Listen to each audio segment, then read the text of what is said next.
Hi, I'm Colleen Hanley. I'm a licensed psychotherapist here at Restoration and Wellness. I've been extensively trained in Gestalt and a licensed psychotherapist over the last 25 years. Recently, I've done an extensive study in ketamine-assisted therapy, and that's what I want to talk about a little bit today. Professionally, I would work with clients, mostly trauma folks, and employ all the greatest methods that I knew of. And I still felt helpless and powerless to, heal their nervous system, and especially for trauma folks, because living in a traumatized body, there's nowhere to go.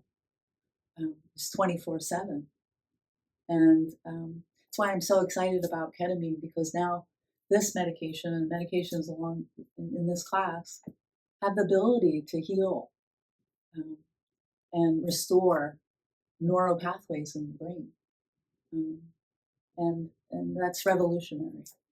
So ketamine is a drug that was first used in the 1960s on the front line in the Vietnam War to help folks that were, struggling with an injury, provided relief. And then it's also used as an anesthetic for kids, our pets, um, and even treating people with pain issues. But for the last 25 years, they've been studying ketamine and its effects on the brain and helping people with treatment-resistant depression, which means that they have failed two types of medications.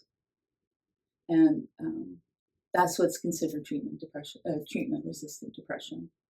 In the past, I'm very grateful. We've had these medicines, antidepressants, Zoloft, Prozac, um, Lexapro, and um, they helped reduce the symptoms. Help people manage their lives, live their lives, but they didn't. They don't heal the brain the way that ketamine does. So that's why it's exciting.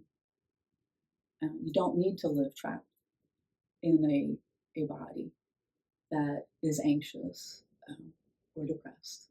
Ketamine works on a completely different network system in the brain. It works on glutamate, which our traditional antidepressants work on other receptors like serotonin and norepinephrine and dopamine. So I kind of look at it like a flat tire. You have a flat tire. You can put air in the tire every day, like our traditional medicines, or you can fix the tire and repair it. And that's what ketamine and this type of drug and others in this class have the potential for doing, is repairing those neural networks and restoring a sense of well-being where our traditional antidepressants are limited. Grateful for them because they help turn down the volume of the symptoms, but ketamine and other drugs in this class have the potential to reach further in healing. So, what's exciting about ketamine is that it works on a different receptor system in the brain. So, the ones that we're used to now work on serotonin, norepinephrine, and dopamine. But the ketamine works on the glutamate system. And what they found is that when people take ketamine, which is a mind altering drug, that they open up their brains in a way that we had when we were kids. By the time we're 6 years old, 7 years old, we're forming new pathways. We're in a magical state.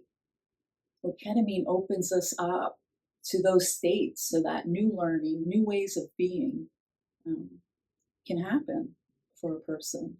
So, depression, anxiety, PTSD, OCD, and folks with postpartum depression, folks who are actively suicidal, are all candidates for ketamine. Um, so ketamine is a drug that is in 4 different formulations.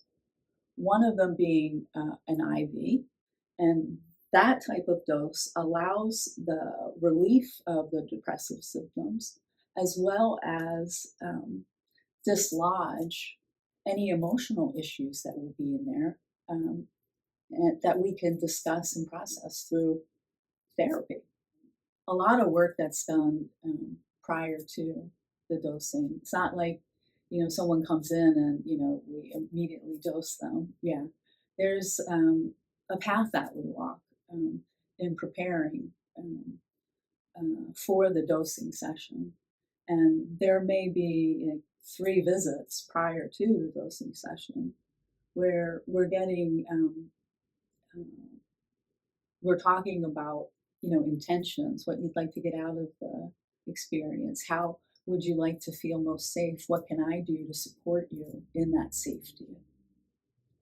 So that'll vary, but most people feel like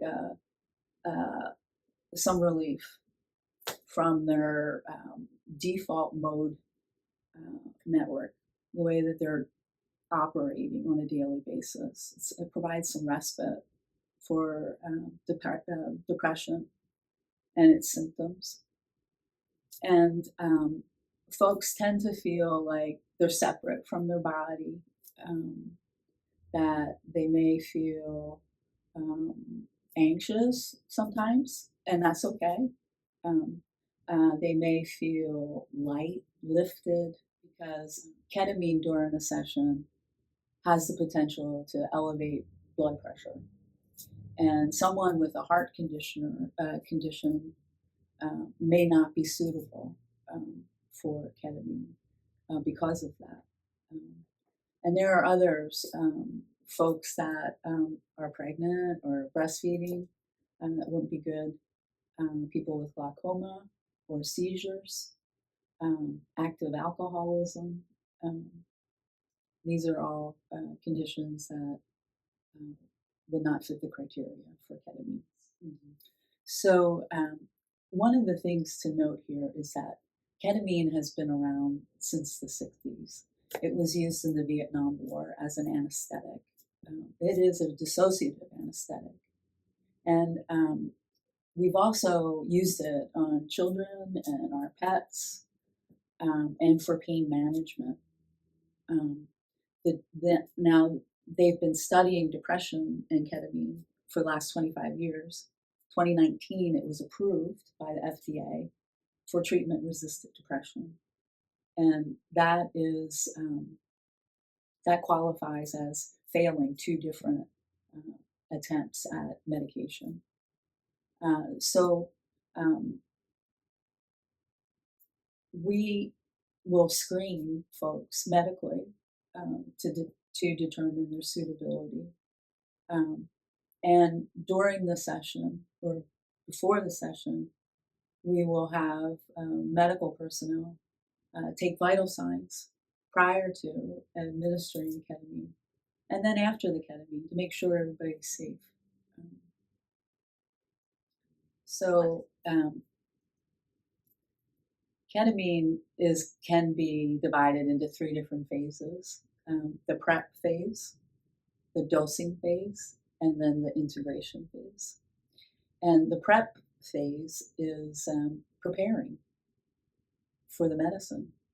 Um, postures, how to be, what you might expect, what your concerns are, all of that, what makes you safe.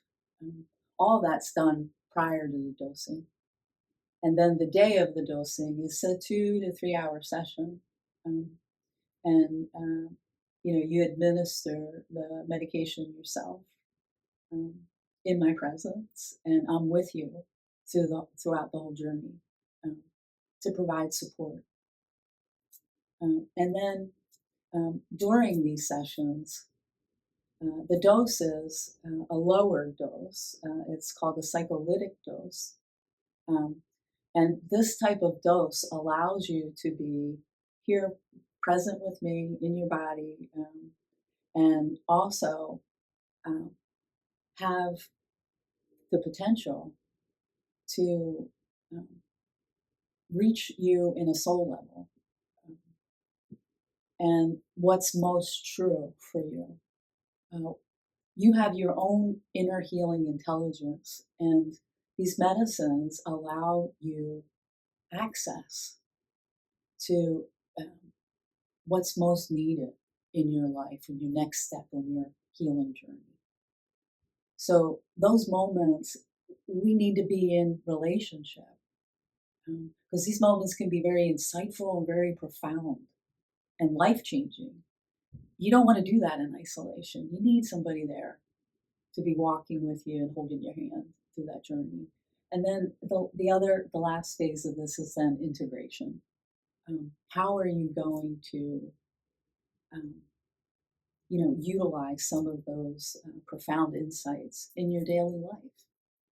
Like, for instance, somebody could, who has suffered with depression all their lives, could say, oh my goodness, I now feel like so much depth of compassion for myself, for how I've lived. Well, we want to make sure that those feelings continue. And that's what integration's about. How are we going to do that, in our daily life, moving forward? And it might be, I'm going to take time for me every day. Um, so these are just a, quick example of, you know, uh, this medicine and its capacity when used in a therapeutic setting, has the potential for real lasting change, and bringing you back to wholeness. So there are 12 sessions over 8 weeks, um, 2 sessions a week for 4 weeks, and then 1 session a week for 4 weeks. And that's all tailored depending on need. It's revolutionary, and I think in years to come, it's going to be standard practice that we are assisting folks who are struggling with depression, PTSD. This is going to be a normal treatment.